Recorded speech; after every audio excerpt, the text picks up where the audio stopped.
Hello students, मैं हूं सुशील sir, easy physics वाला।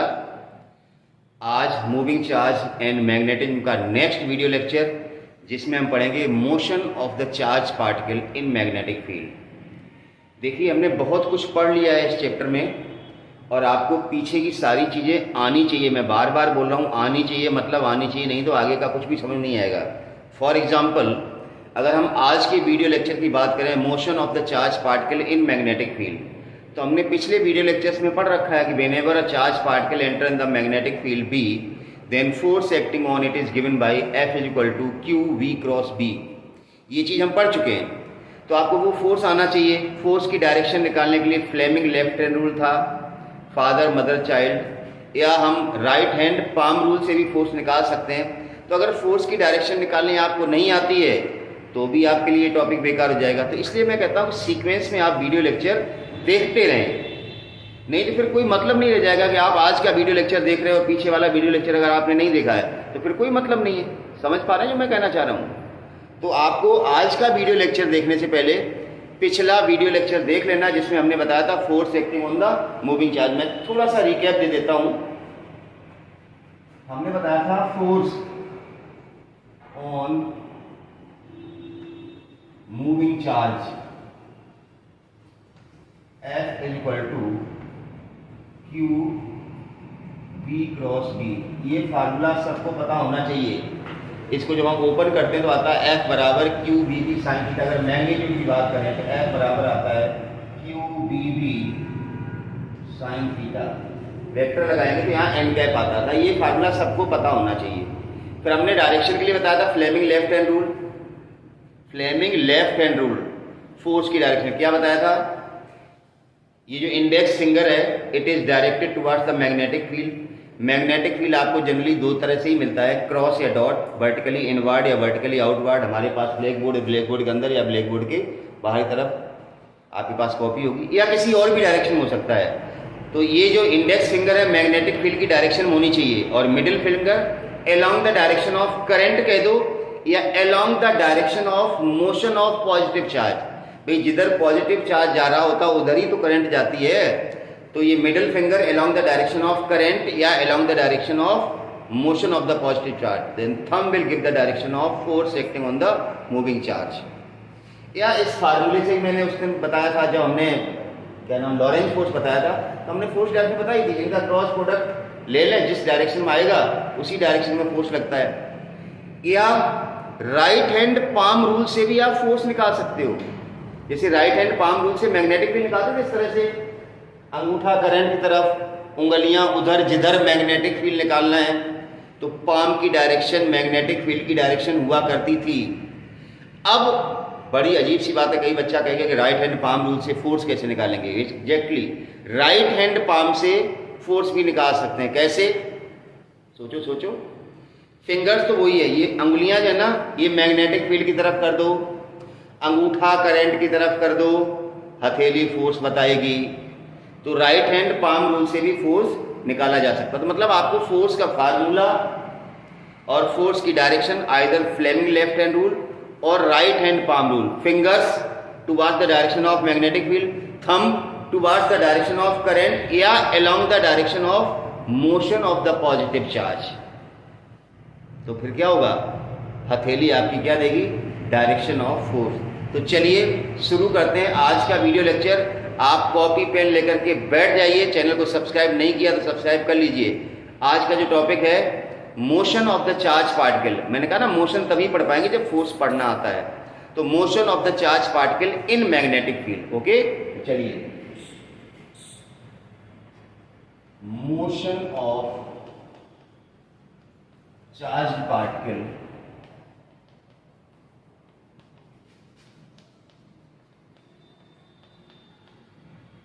in magnetic field।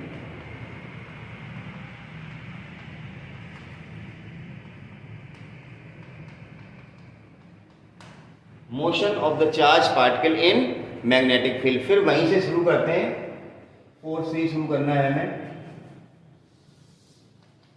ठीक है ना? As we know that force acting on moving charge is given as, ये देखो हमने यहाँ लिखा है तो हम बार बार नहीं लिख रहे हैं, F equal to q B B sine theta. अब यहाँ पर कौन कौन सी सिचुएशन अराइज हो सकती हैं, कौन कौन सी सिचुएशन देखो, एक तो इफ थीटा इक्वल टू 0 और 180, मतलब if a charge particle moving along the direction of magnetic field या opposite to the direction of magnetic field, no force will act, कोई फोर्स नहीं होगा उस पर, तो F बराबर कितना होगा 0। ये सिचुएशन याद कर लो, पहली सिचुएशन ये है, F कितना होगा 0। दूसरा सिचुएशन क्या हो सकता है, बहुत सारी सिचुएशन होती है, अगर वेलोसिटी 0 है, चार्ज पार्टिकल मतलब रेस्ट में मैग्नेटिक फील्ड में, v बराबर 0 मतलब particle is at rest in magnetic field, तो भी फोर्स कितना होगा 0। अगर कोई न्यूट्रल पार्टिकल मैग्नेटिक फील्ड में मतलब चार्ज 0 है, इफ q बराबर 0 मतलब चार्ज ही नहीं, मतलब न्यूट्रल पार्टिकल मैग्नेटिक फील्ड रखा है, तो भी फोर्स कितना आएगा 0। पर हमें जो यहाँ पर बहुत ही इंपॉर्टेंट चीज पढ़नी है कि अगर थीटा बराबर 90 है, थीटा बराबर 90 मतलब v और v के बीच में एंगल 90, मतलब चार्ज पार्टिकल एंटर परपेंडिकुलरली इन मैग्नेटिक फील्ड। ध्यान रखना, चार्ज पार्टिकल कैसे एंटर हो रहा है, परपेंडिकुलरली इन मैग्नेटिक फील्ड, तो फोर्स कितना लगेगा, साइन 90 कितना होता है 1, तो फोर्स लगेगा QBB which will be maximum force. अब 90 के अलावा भी कोई एंगल हो सकता है भाई, 0 पे तो हमने बता दिया 0 180 पे कोई फोर्स नहीं, 90 पे मैक्सिमम। अब 0 180 के बीच में कोई भी एंगल हो सकता है, 30 45, इसकी भी बात हम आगे करेंगे। तो पहली सिचुएशन ये थी कि कोई फोर्स नहीं लगेगा, हम 90 की बात कर रहे हैं यहाँ पर कि जब भी कोई चार्ज पार्टिकल मैग्नेटिक फील्ड में परपेंडिकुलर एंटर होगा तो फोर्स मैक्सिमम लगेगा, और किधर लगेगा इसी की एनालिसिस करनी है, ये काफी इंपॉर्टेंट टॉपिक है, ठीक है ना। तो चलिए, ये बेसिक है आज के टॉपिक का, ये बेसिक है, तो इसको बेसिक को सबको आना चाहिए, ठीक है ना। जिनको फोर्स निकालना नहीं आता है, मैंने आज बता दिया फ्लेमिंग लेफ्ट हैंड रूल, एक बार रिकैप कर लें इसको, अच्छा रहेगा, समझ पा रहे हैं ना। हाँ,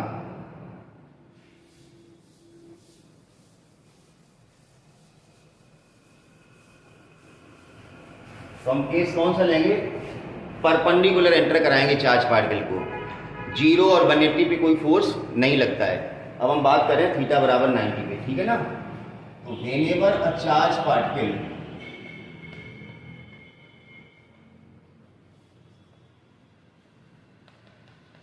enter perpendicularly in magnetic field, then force acting on the particle, force acting on the particle will be F is equal to QBB, जो कि मैक्सिमम होगा, and path of the charge particle and path of the मतलब magnetic field having sufficient region, charge particle को घूमने के लिए पर्याप्त reason है, अपना जो भी पाथ एक्वायर करना चाहेगा वो कर लेगा। मतलब मैग्नेटिक फील्ड शॉर्ट रीजन नहीं है कि थोड़ा सा पार्टिकल एंटर हुआ मैग्नेटिक फील्ड खत्म हो गया, magnetic field having sufficient region, ये दिमाग में बात आपको रखनी है।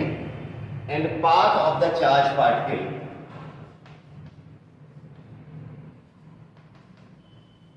Becomes circular. ये कहां से आया सर्कुलर, देखिए अभी मैंने जो कॉन्सेप्ट बताया था उस पे आप चलिए।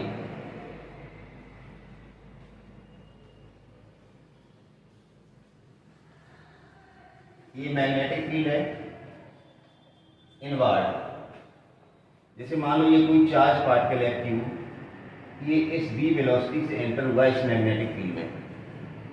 हमने क्या बताया था, right hand palm rule, sorry, एक तो फ्लेमिंग लेफ्ट हैंड रूल से भी कर सकते हैं। हमने क्या बताया था, फ्लेमिंग लेफ्ट हैंड रूल, उंगली कहाँ होनी चाहिए, अंदर, और ये उंगली किधर होनी चाहिए, इधर, मैग्नेटिक फील्ड की तरफ होनी चाहिए, इधर होनी चाहिए। अब इस पे फोर्स किधर लगा है, ऊपर, मतलब चार्ज पार्टिकल ऐसे एंटर हो रहा है, उस पर फोर्स लग रहा है ऊपर ऊपर ऊपर ऊपर ऊपर ऊपर ऊपर ऐसे, मतलब वो फोर्स चार्ज पार्टिकल को ऐसे नहीं जाने देगा, उसको ऐसे करके मोड़ता रहेगा, पार्टिकल का पाथ ऐसे घूमता रहेगा बार बार। तो मैंने कहा ना, पार्टिकल ऐसे जा रहा है, मैग्नेटिक फील्ड अंदर है, फोर्स किधर लग रहा है, ऊपर, तो पार्टिकल की वेलोसिटी के परपेंडिकुलर ऊपर की ओर फोर्स लग रहा है। तो मान लो कोई चीज ऐसे जा रही है, उस पर ऊपर की ओर फोर्स लग रहा है, तो वो ऐसे उठता जाएगा ना, और फोर्स हमेशा वेलोसिटी के परपेंडिकुलर ही लगेगा, तो पार्टिकल को वो घुमाता ही रहेगा ऐसे करके, उसका पाथ कैसा हो जाएगा, सर्कुलर हो जाएगा। ये बात आपको अच्छे से पता होनी चाहिए कि जब भी कोई चार्ज पार्टिकल मैग्नेटिक फील्ड में परपेंडिकुलर एंटर होगा तो उसका पाथ कैसा हो जाएगा, सर्कुलर हो जाएगा। बस ये ध्यान रखना कि चार्ज पार्टिकल पॉजिटिव है तो सर्किल कैसा बनेगा, चार्ज पार्टिकल अगर नेगेटिव है तो सर्किल कैसा बनेगा। अगर नेगेटिव चार्ज पार्टिकल है तो उसमें फोर्स नीचे लगेगा, ऐसा सर्किल बनेगा, ऐसे वाला, राइट साइड में डिफ्लेक्शन होगा, मतलब नीचे की तरफ, और पॉजिटिव है तो ऊपर की तरफ डिफ्लेक्शन होगा, मतलब होगा सर्कुलर पाथ। समझ पा रहे हो ना? तो चलिए, तो आप सीधा सर्कुलर पाथ बनाइए।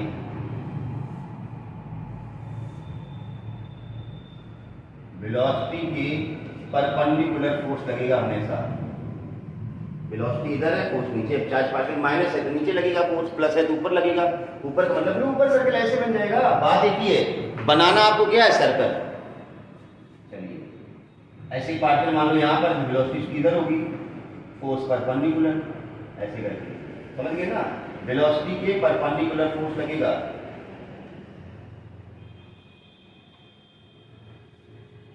पाथ कैसा हो जाएगा, सर्कुलर, एग्जैक्टली। अब अगर सर्कुलर पाथ हो गया तो इसकी कोई रेडियस होगी, मान लो इसकी रेडियस है r, ये r रेडियस है। अब आपका एक बेसिक सा कॉन्सेप्ट है कि whenever a charge particle perform circular motion in any field, it may be electric field, it may be magnetic field, it may be gravitational field, it required centripetal force। तो अगर ये particle circular motion कर रहा है magnetic field में तो इसको भी क्या चाहिए, सेंट्रीपिटल फोर्स mv²/r। तो वो सेंट्रीपिटल फोर्स पार्टिकल को कहां से मिलेगा, फोर्स तो फोर्स से ही मिलेगा ना। तो जो पार्टिकल यहाँ पर सर्कुलर मोशन कर रहा है उस पर फोर्स कितना लग रहा है, qvb, तो यही फोर्स क्या प्रोवाइड करेगा, सेंट्रीपिटल फोर्स। बस यही कॉन्सेप्ट है, और यही कॉन्सेप्ट हम आगे यूज करेंगे जब आपको साइक्लोट्रॉन बताएंगे। तो अच्छे से ध्यान रखना कि जब भी कोई चार्ज पार्टिकल मैग्नेटिक फील्ड में परपेंडिकुलर एंटर होता है तो उसका पाथ कैसा होता है, सर्कुलर। तो अब सर्कुलर पाथ हो गया, इसकी रेडियस हमने r ले ली, तो उसको सेंट्रीपिटल फोर्स कहां से मिलेगा, if radius of circular path is r, then required centripetal force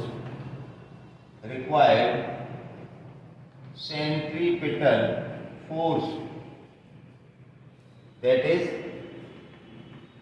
mv²/r कहां से मिलेगा, कहां से मिलेगा, इससे QBB, जो फोर्स इस पे लग रहा है वही प्रोवाइड करेगा। Required centripetal force that is mv²/r will be provided by magnetic force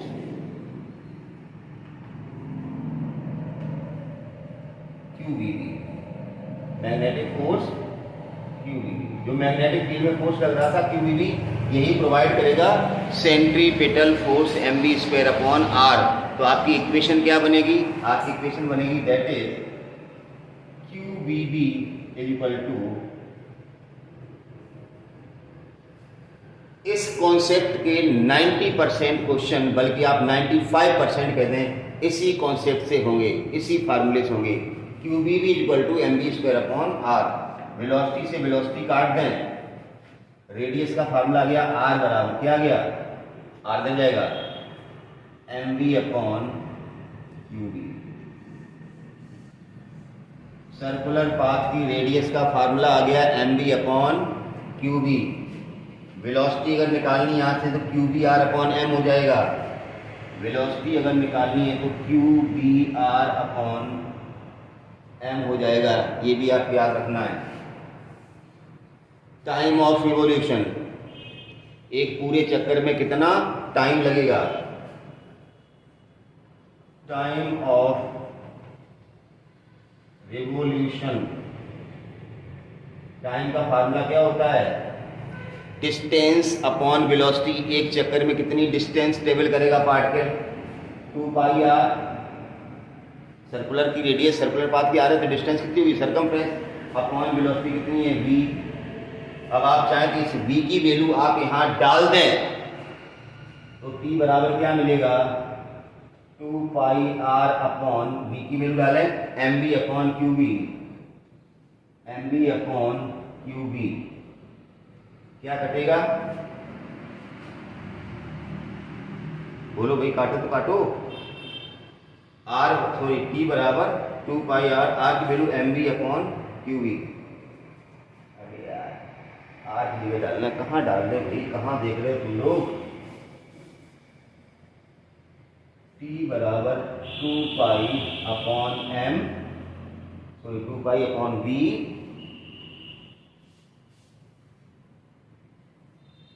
और r की जगह mv अपॉन qb।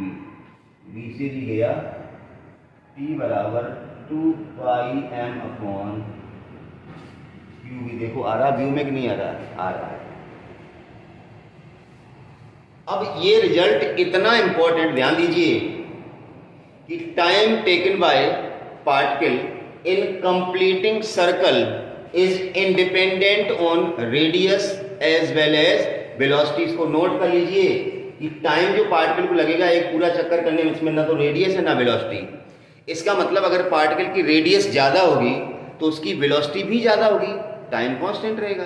पार्टिकल का रेडियस अगर कम है तो उसकी वेलोसिटी कम होगी, टाइम उतना ही लगेगा ना। मतलब कोई बड़ा चक्कर दौड़ रहा है वो तेजी से दौड़े उतना ही टाइम लगेगा, कोई छोटा चक्कर ले रहा है वो धीरे धीरे दौड़े उतना ही चक्कर लगेगा। मतलब time is independent on radius as well as velocity. Keep it in mind, note कर लें कहीं पर। हटा रहा हूं मैं इसको।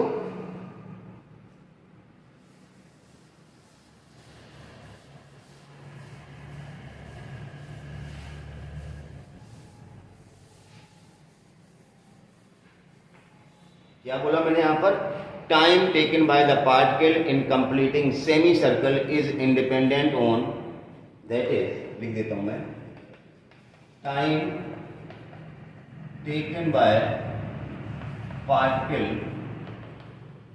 इन कंप्लीटिंग, मैंने अभी स्टार्टिंग में कहा था कि आप ये जो वीडियो लेक्चर देख रहे हैं साइक्लोटोन बिल्कुल यही है, केवल हम डायग्राम वहां पर बना के समझाएंगे, सारे पैरामीटर्स यही है तो वहां पर हम लिखने की जरूरत नहीं, समझेंगे। Time taken by particle in completing semi circle, या सर्कल पूरा ही लिख दो, is independent on radius as well as velocity. तो हमने सर्कुलर पाथ का कॉन्सेप्ट दिया, जब 50 पार्टिकल मैग्नेटिक फील्ड में, वापस रिकैप दे रहा हूं, परपेंडिकुलर एंटर होता है तो उसका पाथ कैसा होता है, सर्कुलर होता है। सर्कुलर होता है तो उसको सेंटीपिटल फोर्स चाहिए, mv² अपॉन r कहां से मिलेगा, qvb से मिलेगा। ये इक्वेशन बन गई, ये टैग लाइन है। रेडियस आ गई, वेलोसिटी आ गई, टाइम ऑफ रिवॉल्यूशन आ गया। फ्रीक्वेंसी निकाल सकते हैं, फ्रीक्वेंसी निकाल लो। फ्रीक्वेंसी क्या होती है, 1/t कर लो यार, फ्रीक्वेंसी आ जाएगी, ऊपर चला जाएगा, qb अपॉन 2 पाई m। आप एंगुलर फ्रीक्वेंसी निकाल सकते हैं, क्या, एंगुलर फ्रीक्वेंसी, एंगुलर फ्रीक्वेंसी निकाल सकते हैं, ओमेगा 2 पाई बाई टी या 2 पाई m। तो 2 पाई और n की जगह qb अपॉन 2 पाई m, ये गया 2 पाई qb अपॉन m आ गया। एक चीज बहुत इंपॉर्टेंट है यहाँ पर, जो हमने रेडियस का फार्मूला निकाला mv/qb, ये मास है, ये वेलोसिटी, इस फार्मूले को हम कई और तरीके से लिख सकते हैं, वो भी आपके दिमाग में होना चाहिए, मैं बता देता हूं, ताकि न्यूमेरिकल में कन्वर्जन आपको ध्यान रहे। मैंने कहा था और हर वीडियो लेक्चर में कहता हूं कि आपको एक कंप्लीट पैकेज मिल रहा है, आपको वो सारे कॉन्सेप्ट बताए जा रहे हैं जो नीट या जेईई मेंस के लिए इंपॉर्टेंट हैं, उन सारे पॉइंट्स को आपको ध्यान रखना है। तो मैंने क्या बताया था कि R का जो फार्मूला है mv/qb, ये कैसे और लिखा जा सकता है। देखो ये P हो गया, ये मोमेंटम हो गया। अब मोमेंटम और काइनेटिक एनर्जी में क्या रिलेशन होता है, √2m k, ये क्या है, काइनेटिक एनर्जी। और किसी भी चार्ज पार्टिकल की काइनेटिक एनर्जी इसके बराबर होती है, वाह भी वाह, qb।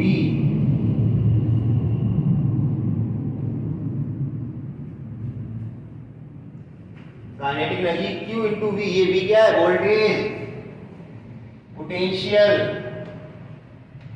ये v पोटेंशियल है, वेलोसिटी नहीं तो आप कंफ्यूज हो जाएगी, ये v वेलोसिटी है, वोल्टेज है, समझ गए ना। चलिए तो ये क्या फार्मूला बनेगा, इससे ऐसे काट दो, √2m v/, ये भी वोल्टेज है, ध्यान रखना। खैर ये कटेगा नहीं, सॉरी, ये अंडर रूट ऊपर ही है, काट मत दो मेरे भाई, ये अंडर रूट ऊपर ही है, ये अंडर रूट ऊपर ही है, नीचे क्यूबी, कटेगा नहीं। तो कहने का मतलब सारे जो वेरिएशंस थे रेडियस के फार्मूले को मैंने आपको लिख दिए। तो आपने दो केस पढ़ लिए, अगर चार्ज पार्टिकल मैग्नेटिक फील्ड की डायरेक्शन में जा रहा है तो फोर्स 0, मैग्नेटिक फील्ड की एंटी डायरेक्शन जा रहा है तो फोर्स 0, मैग्नेटिक फील्ड के परपेंडिकुलर जा रहा है तो फोर्स लगेगा मैक्सिमम, तो उसका पाथ कैसा होता है, सर्कुलर, वो पूरा आपने एनालिसिस किया है। अब इसमें अगर आपका चार्ज पार्टिकल 0 और 180 के बीच में कोई दूसरा एंगल लिया अदर देन 90, तो क्या होगा, तो उस पर बात कर लेते हैं, ठीक है ना, वो भी काफी इंपॉर्टेंट है। हटा रहा हूं इसको मैं।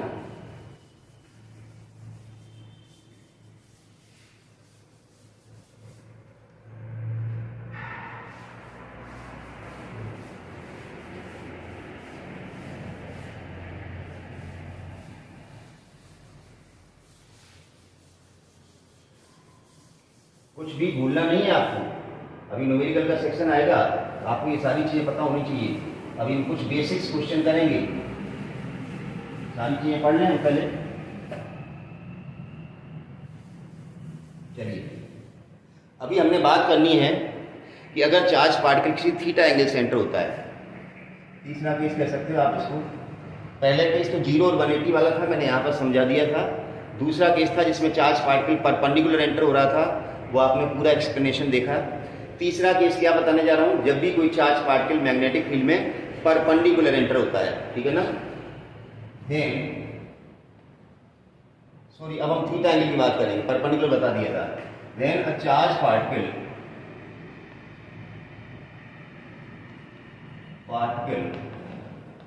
enter at an angle theta, ध्यान रखना थीटा 0 नहीं है, 180 नहीं, 90 नहीं है। इन मैग्नेटिक फील्ड तो क्या होगा यहाँ पर भाई, मेरे वेलोसिटी के दो कंपोनेंट हो जाएंगे। हम क्या कह रहे हैं, ये से मान लो ये मैग्नेटिक फील्ड है, अब चार्ज पार्टिकल इस तरह से एंटर हुआ v वेलोसिटी से थीटा एंगल बनाते हुए। अब वेलोसिटी का एक कंपोनेंट x डायरेक्शन होगा, इधर क्या होगा v cos थीटा, ये चार्ज पार्टिकल का, और एक कंपोनेंट इधर होगा v sin थीटा। अब अगर आप कॉन्सेप्चुअली देखें कि v cos थीटा जो वेलोसिटी वो किधर है, मैग्नेटिक फील्ड की डायरेक्शन में। ये वेलोसिटी क्या आएगी पार्टिकल को, चलो इधर वेलोसिटी जा रही है, ये जो velocity v sin theta magnetic field के परपेंडिकुलर है, तो ये क्या कहेगी, सर्कुलर मोशन करो। मैंने कहा ना, जब भी कोई वेलोसिटी मैग्नेटिक फील्ड के परपेंडिकुलर होती तो पार्टिकल का मोशन कैसा होता है, सर्कुलर। तो ये वेलोसिटी पार्टिकल को सर्कुलर मोशन कराएगी, मोड़ेगी ऐसे करके सर्किल में, और ये वेलोसिटी कहेगी इधर चलो, तो पार्टिकल सर्कुलर मोशन भी करेगा और आगे भी जाएगा ऐसे करके, मतलब स्पाइरल जैसा पाथ होगा, समझ गए ना, लाइक दिस, ऐसे आगे बढ़ेगा, ऐसे करके इसका मोशन होगा। तो इसको कहते हैं हेलिकल पाथ। क्या कहते हैं, हेलिकल पाथ। मतलब जब भी कोई चार्ज पार्टिकल मैग्नेटिक फील्ड में अदर देन 90 और 180 या 0 एंगल एंटर करेगा तो उसका पाथ कैसा होगा, हेलिकल। मतलब वेलोसिटी की दो कंपोनेंट होंगे, v cos थीटा और v sin theta. v cos theta क्या करेगा, पार्टिकल को मोशन देगा along the direction of magnetic field, और v sin थीटा क्या करेगा, पार्टिकल को मोशन देगा perpendicular to the magnetic field, मतलब सर्कुलर मोशन प्रोवाइड करेगा v sin थीटा, और v cos थीटा क्या करेगा, हॉरिजॉन्टल मोशन प्रोवाइड करेगा। तो पार्टिकल का पाथ कैसा हो जाएगा, हेलिकल। मतलब ये हेलिकल पाथ हो गया। तो काफी अच्छी चीज है। यहां पर भी चूंकि circular motion v sin theta की वजह से है, तो यहां पर भी हम रेडियस निकालेंगे, टाइम निकालेंगे, और पिच यहां पर एक नई चीज निकालेंगे कि पार्टिकल जब सर्कुलर मोशन करते हुए आगे बढ़ रहा है तो वो एक चक्कर में कितना आगे जाएगा, उसको हम कहते हैं पिच, कि पार्टिकल हॉरिजॉन्टल डायरेक्शन में कितना एडवांस होगा एक चक्कर के बाद। तो समझ रहे हैं ना, ये सारी चीजें इस सेक्शन के अंदर हम पढ़ेंगे, काफी इंपॉर्टेंट है, ठीक है ना, हेलिकल पाथ के बारे में। तो चलिए, तो when a charge particle enter at an angle theta in magnetic field, then there will be two components of velocity.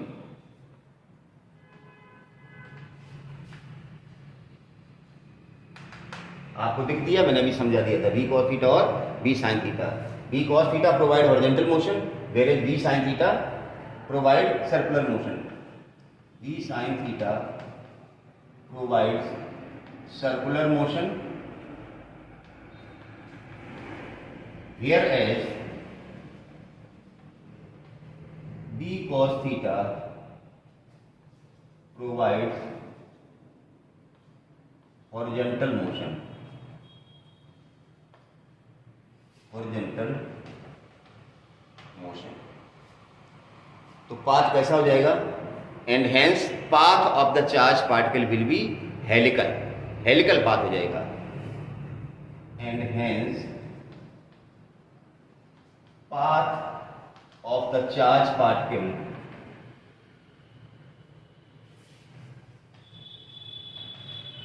becomes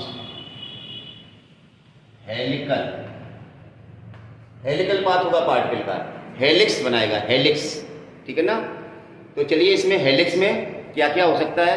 एक तो मैंने बताया था रेडियस, यहां पर भी निकालेंगे, सर्कुलर पाथ की रेडियस कितनी होगी, पिच कितना होगा। देखिए रेडियस निकाल लेते हैं, कॉन्सेप्ट वही है। रेडियस का फार्मूला क्या था, mv/qb। अब ये सर्कुलर पाथ किसकी वजह से है, वेलोसिटी का जो परपेंडिकुलर कंपोनेंट है, मतलब यहाँ v परपेंडिकुलर आएगा, तो ये फार्मूला क्या बन जाएगा, m, और परपेंडिकुलर वेलोसिटी क्या है, v sin theta, mv sin theta upon qb। तो रेडियस का फार्मूला अब आपको ये लगाना पड़ेगा। टाइम तो रेडियस या वेलोसिटी पे डिपेंड करता ही नहीं है, तो टाइम का फार्मूला वही रहेगा, t बराबर क्या था फार्मूला, 2πm/qb, अगर मुझे ठीक से याद है तो। टाइम के फार्मूले में कोई चेंज नहीं आएगा, क्योंकि टाइम का फार्मूला वही रहेगा जो पहले था। अब यहां पर एक चीज नहीं आती है, पिच।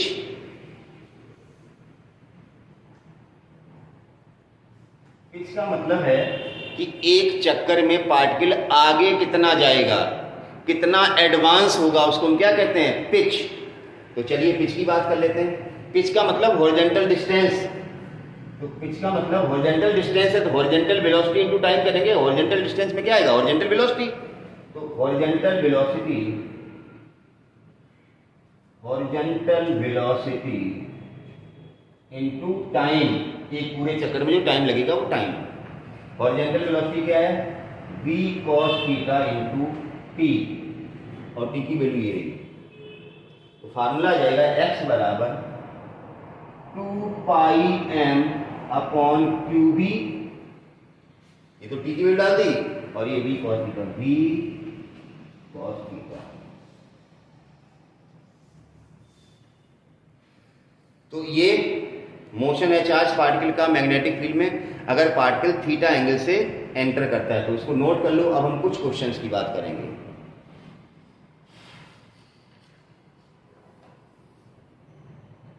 क्वेश्चन बहुत ही अच्छे होंगे। क्वेश्चन हम आधा अधूरा ही लिखेंगे, बाकी हम बोलेंगे, आप लिखते जाना अपनी कॉपी पे। हटा दें इसको, चलिए।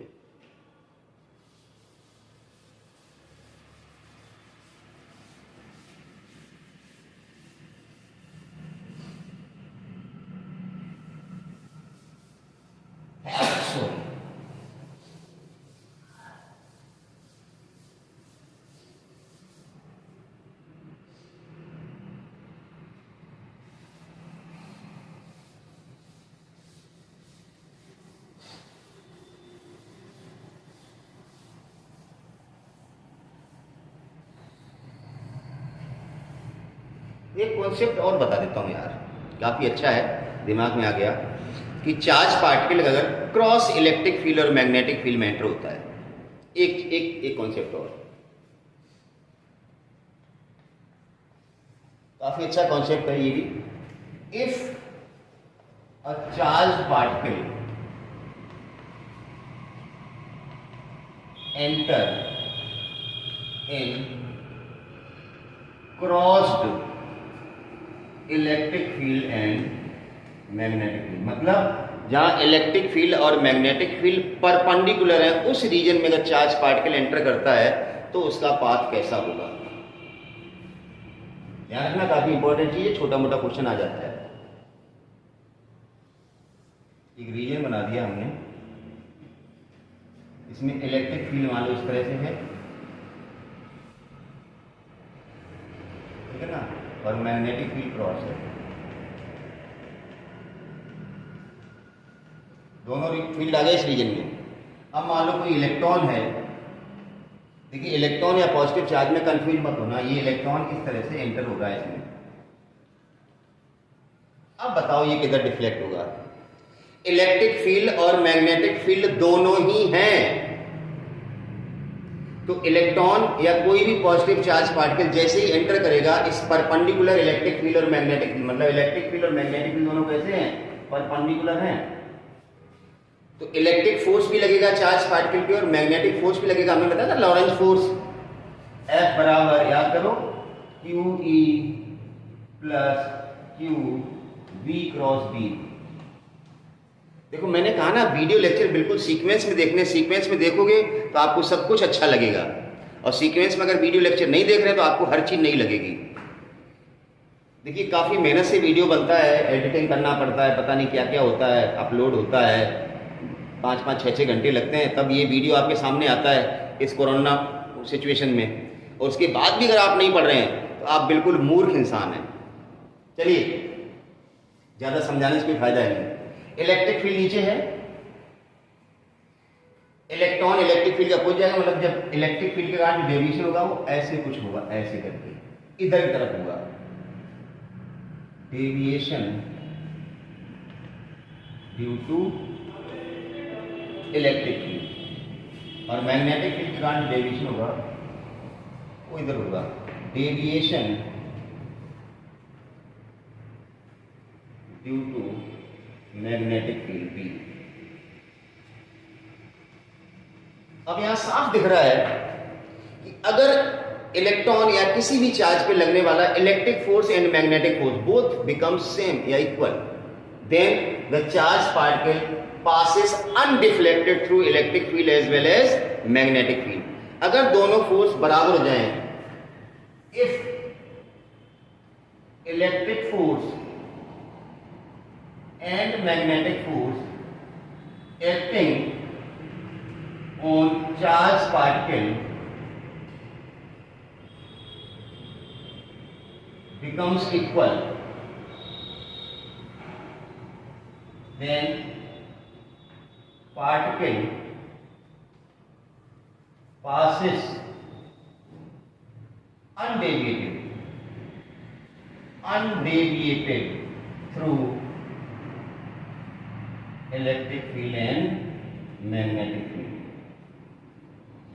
मतलब कई बार कॉन्सेप्चुअल क्वेश्चन आता है कि एक चार्ज पार्टिकल एक रीजन से अनडेविएटेड पास होता है तो वहां पर इलेक्ट्रिक फील्ड होगा या मैग्नेटिक फील्ड होगा या क्या होगा। तो आपके दिमाग में ये सारी चीज़ें आनी चाहिए कि चार्ज पार्टिकल जिस रीजन से पास हुआ वहां पर इलेक्ट्रिक फील्ड भी हो सकता है, मैग्नेटिक फील्ड भी हो सकता है, दोनों ही फील्ड हो सकते हैं। क्या पूछा गया, किधर डेविएट होगा, कौन सा फील्ड होगा, कौन सा नहीं होगा, बराबर होंगे, ये सारी दिमाग में चीज़ें रखनी है आपको, तब आप क्वेश्चन कर पाएंगे। समझ गए ना? हाँ।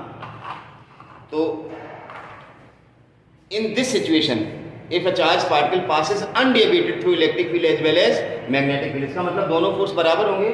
तो QE is equal to QBV, Q से Q कट जाएगा तो E बराबर BB, यहाँ से B का फार्मूला आ जाएगा E upon B। Electric field upon magnetic field gives the velocity of the particle if a charged particle passes undeflected through electric field as well as magnetic field। और ये तभी है जब electric field और magnetic field आपस में perpendicular हों, तभी फोर्स दोनों अपोजिट लगेंगे, ध्यान रखना, नहीं तो फोर्स अपोजिट नहीं लगेंगे। तो ये भी कॉन्सेप्ट था। अब हम बात कर रहे हैं क्वेश्चंस की। तो आज हमने जो कंप्लीट पढ़ा है वो पढ़ा है motion of the charge particle in magnetic field. उसमें अलग अलग केस लिए थे, हमने सारे डिस्कस किए। आई होप कि टॉपिक आपके समझ में आ गया होगा। चलिए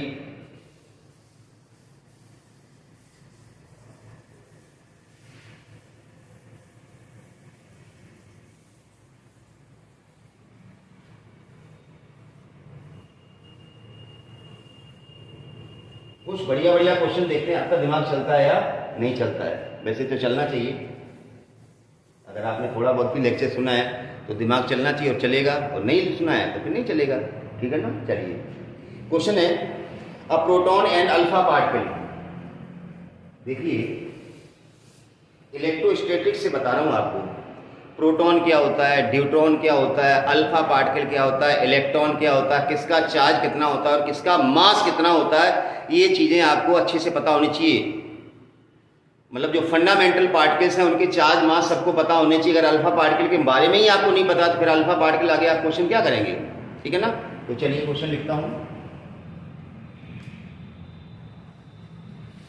a proton and alpha particle accelerated through a proton and alpha particle accelerated through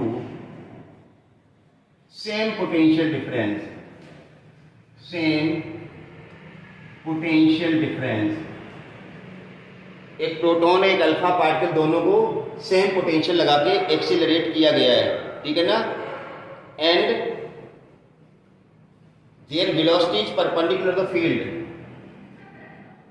in a magnetic field perpendicular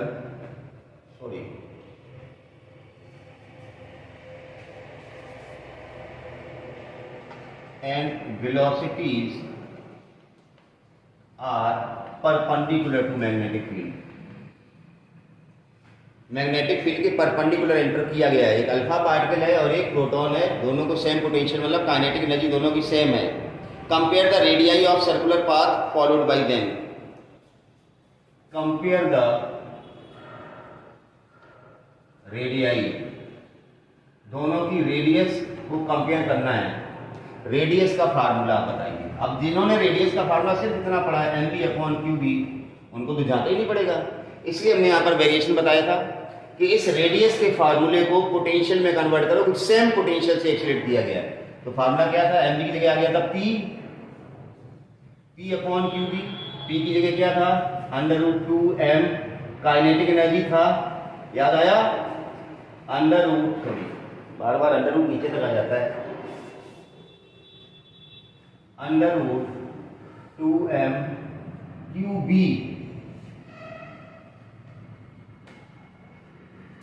ये फार्मूला बना जाता है। अब अल्फा के लिए निकाल लो तो अल्फा का चार्ज और मास आ जाएगा।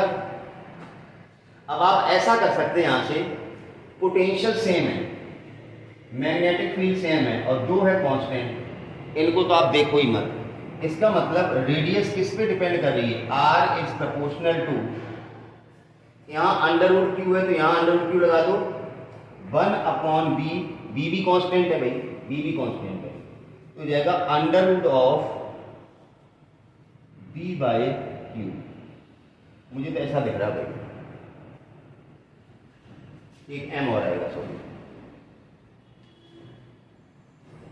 यस, अंडर रूट के अंदर बेटा m है, अंडर रूट के अंदर b है और यहाँ अंडर रूट क्यू है, या नीचे की तो नीचे अंडर रूट क्यू आ जाएगा, ऊपर वाला हट जाएगा, ये है। अब r देखो, अब पोटेंशियल भी सेम है, इसको बैठा दो, directly proportional under root y, कितना फार्मूला बना, ये तो सेम ही है, क्यू और एम बचा है भाई, under root q by m. अब देखो r क्या क्या था, proton is to r alpha करेंगे, अंडर रूट, ध्यान देना आप, प्रोटॉन के लिए क्या आएगा, mass proton upon charge proton. अब डिवाइडेड किया है तो उल्टा हो जाएगा, under root of q alpha upon, अरे आप यहाँ तो पहले आप ऐसा करना, प्रोटॉन कर लेना, यहाँ प्रोटॉन, फिर अल्फा कर लेना, यहाँ अल्फा डिवाइड कर लेना, डिवाइड करोगे तो उल्टा चला जाएगा, समझ गए ना। तो अब क्या बचेगा, देखिए सब अंडर रूट के अंदर ही है, अंडर रूट मास प्रोटॉन और अपॉन चार्ज प्रोटॉन। ध्यान से देखना, अल्फा का चार्ज होता है ट्वाइस ऑफ क्यू प्रोटॉन और अल्फा का मास होता है 4 times of mass of proton.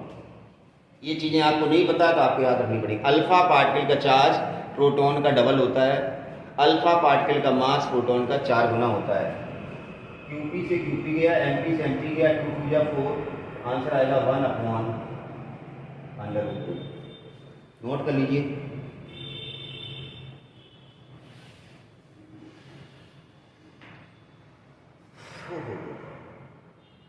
सारी चीजें बेसिक्स हैं।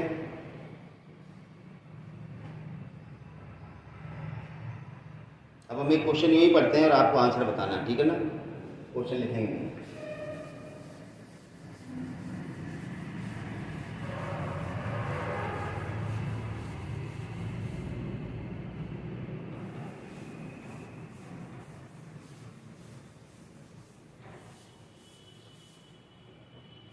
बेसिक्स अगर आपके अच्छे हैं तो क्वेश्चन बहुत अच्छे लगते हैं, और बेसिक्स अगर नहीं आते हैं तो फिर क्वेश्चन भी आपको नहीं आएंगे। ये चीज़ ध्यान में रखने वाली बात है। चलिए शुरू करते हैं। क्वेश्चन है, if a charge particle thrown with double of the speed in a region transverse, how do the radius and time period of evolution change? If a charged particle is thrown with double the speed in a region, एक particle को double velocity से एक reason में enter किया गया है तो उसकी रेडियस और टाइम पीरियड पर क्या फर्क पड़ेगा, ये बता दीजिए। Oral question. देखिए मैंने बताया था अगर वेलोसिटी को डबल कर दिया गया है तो रेडियस का फार्मूला क्या था, mv अपॉन,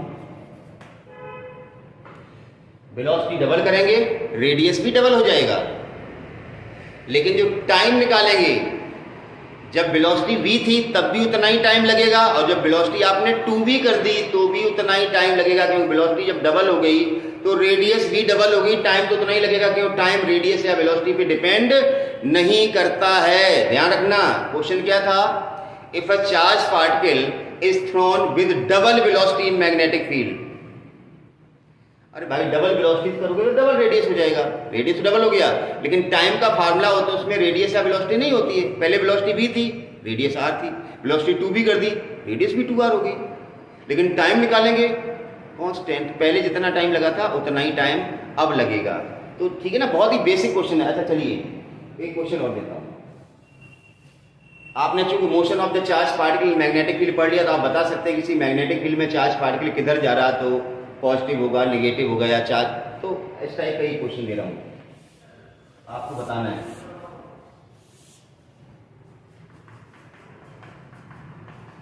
चलिए देखते कितना दिमाग लगाते हो आप लोग। ठीक है ना। Cross magnetic field, magnetic field inward है, अपनी उंगलियां वगैरह हथेली लगा लीजिए। ये चार्ज पार्टिकल ए है, इसका पाथ दिया गया है, चार्ज पार्टिकल ए का पाथ दिया गया है। इसी तरह से चार्ज पार्टिकल बी का पाथ दिया गया है, ये बी का पाथ है। इसी तरह से चार्ज पार्टिकल कोई, ये डी का पाथ है, और कोई एक सी पार्टिकल और दिया गया है,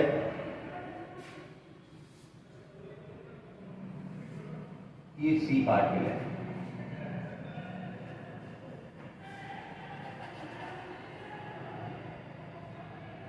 mention the nature of the particle,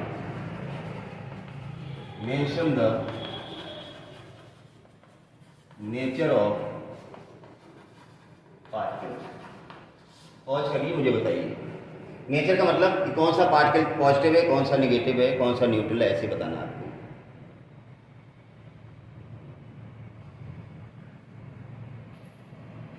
अभी मैंने जब आज लेसन स्टार्ट किया था तभी आपको बताया था। फोर्स का फार्मूला आपके पास है। देखिए ए वाला जो चार्ज पार्टिकल है मैग्नेटिक फील्ड में राइट साइड में डिफ्लेक्ट हो रहा है।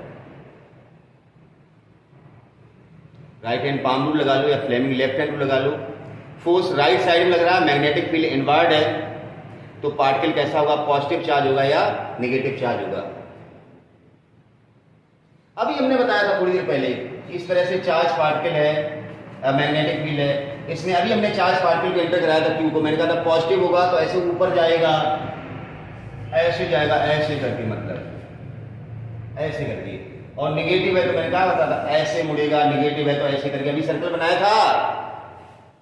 तो ये चार्ज पार्टिकल चूंकि राइट साइड में डिफ्लेक्ट हो रहा है ये वाला, तो ये होगा निगेटिवली चार्ज। अच्छा, अब बी कंफ्यूजन क्या होता है, ए और बी की डायरेक्शन देखने में उल्टी लग रही है, यहां से देखो तो उल्टी लग रही है, लेकिन एक ही डायरेक्शन है।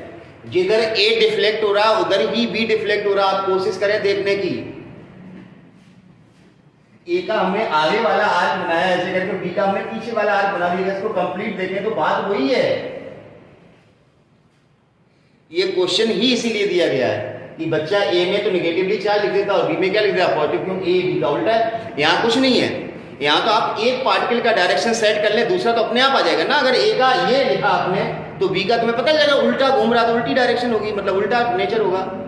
तो यहाँ ए और बी उल्टे दिख रहे हैं, यहाँ क्या दिख रहा है, ए नीचे आ रहा है, बी कहां जा रहा है, ऊपर। बी का आर्क हमने इधर वाला लिया, जैसे ए का भी आर्क अगर हम इधर वाला लेते हैं ऐसे करके तो ऐसे ही दिखता ना, ये ऐसे करके यूं, और बी भी ऐसे ही दिख रहा है, समझ गए ना। तो कहने का मतलब जो ए का डिफ्लेक्शन है वही बी का डिफ्लेक्शन है, मतलब बी भी निगेटिवली चार्ज है। सी का देखो उल्टा है, बी का डिफ्लेक्शन या ए का डिफ्लेक्शन सेम है, सी का उल्टा है, ये कैसा है, पॉजिटिवली चार्ज। और डी तो डिफ्लेक्ट ही नहीं हो रहा है, अपने सीधा ही जा रहा है जिधर जा रहा था। तो डी पार्टिकल कैसा है, न्यूट्रल। तो आप अपने दिमाग पे थोड़ा जोर डालना, थोड़ा सा जोर, कि आपको आया या नहीं आया। अगर आपने ये डायरेक्शंस नहीं निकाल पाए इसका मतलब आपको पढ़ने की जरूरत है, और अगर आपने डायरेक्शन निकाल ली मतलब आपको आ गया।